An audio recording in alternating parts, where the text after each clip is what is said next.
विवेचना judiciary academy, आपका लक्ष्य हमारा विश्वास। कई बार चीजें ऐसी होती हैं कि प्राइमा फेसाई जब हम देखते हैं तो चीजें अलग होती हैं और जब हम उनके अंदर डेप्थ में जाते हैं तो चीजें अलग निकलती है। ठीक है, जैसे कई बार होता है कि कंप्लेनेंट ने किसी एक घटना की बात कही और बाद में पता लगा वो कंप्लेनेंट ही असली मुजरिम है,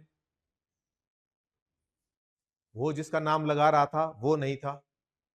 तो कई बार झूठी शिकायतें भी होती हैं, तो उसमें इन्वेस्टिगेशन के दौरान पुलिस इन्वेस्टिगेट कर कर वो क्या कर सकती है, जिसने झूठी कंप्लेंट दी है,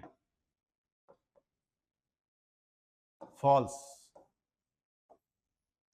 और उस पर एफआईआर दर्ज हुई, सामने वाले को नुकसान पहुंचाने की नीयत से उसने ये सब किया है, तो पुलिस क्या करेगी, इसके ऊपर भी पुलिस केस दर्ज कर सकती है 182 का, 182 का। ठीक है, झूठी कंप्लेंट देने का, झूठ बोलने का, पुलिस को गुमराह करने का, ये सब।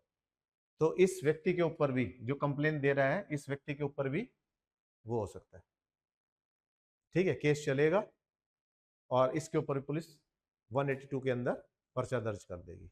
ठीक है, दूसरी बात, अब पुलिस ने लगा एक एफआईआर पुलिस ने दर्ज की और इस एफआईआर के अंदर क्या हुआ, यहां दर्ज करने के बाद पुलिस ने इन्वेस्टिगेट किया, इन्वेस्टिगेशन के दौरान पुलिस ने लगा कि इसने झूठ बोला है, तो क्या करेगी, इस एफआईआर को क्या कर देगी, कैंसिल कर देगी। ठीक है, तो एफआईआर कैंसिल हो जाएगी। इसके अलावा एक और इंपॉर्टेंट फैक्ट है, कई बार आपने एक केस सुना होगा कि वो बाबा थे ना, क्या नाम था उनका, आशाराम। आशाराम बाबा बड़े इन्फ्लुएंशियल थे अहमदाबाद में, राजस्थान के अंदर, जोधपुर में जहाँ इनका आश्रम है, यहाँ इनका बहुत बड़ा प्रभाव है और उस प्रभाव की वजह से पुलिस वगैरह ये सब उन पे हाथ डालने से डरते थे। तो उस लड़की ने क्या काम किया, उस लड़की ने कहाँ के रिपोर्ट करी, दिल्ली के अंदर। एफआईआर कहाँ दर्ज हुई, वो दिल्ली के अंदर एफआईआर दर्ज हुई। तब सवाल उठता है ये कि घटना तो जोधपुर की थी, तो दिल्ली के अंदर कैसे एफआईआर दर्ज हो गई।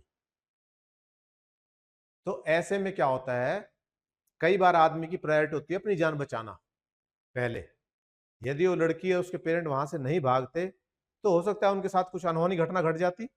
तो उन्होंने, और मीनवाइल सबूत भी डिस्ट्रॉय ना हो, तो वो जहां भी उनको लगे कि यहां सेफ है, वहां आके वो एफआईआर दर्ज करा सकते हैं और उस एफआईआर को नंबर दिया जाएगा 0, इसको कहेंगे 0 एफआईआर।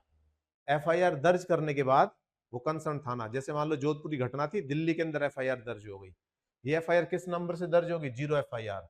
और ये दर्ज करने के बाद पुलिस क्या करेगी, इसको कंसर्न थाने में भेज देगी, जहां का है, जैसे जोधपुर का है तो जोधपुर भेज देगी इसको। ठीक है, तो जोधपुर के अंदर अब इस पे इन्वेस्टिगेशन फर्दर वो स्टार्ट होगी। क्लियर, तो ये 0 एफआईआर भी होती है ये। लेकिन यहां पुलिस क्या है, क्योंकि पुलिस की जुरिडिक्शन से बाहर है, पुलिस इसमें इन्वेस्टिगेशन और आगे नहीं चलेगी, यहां की पुलिस एक्शन नहीं लेगी, एक्शन वहीं की पुलिस लेगी। ठीक है, तो इस एफआईआर को कहां भेज दी, कहां ट्रांसफर कर देंगे, कंसर्न जो भी इलाका है, जो भी जुरिडिक्शन बनती है उसकी, वहां भेज देंगे, वहां पर चलेगी। तो समझ में आ गया, 0 एफआईआर। विवेचना जुडिशरी एकेडमी, आपका लक्ष्य हमारा विश्वास।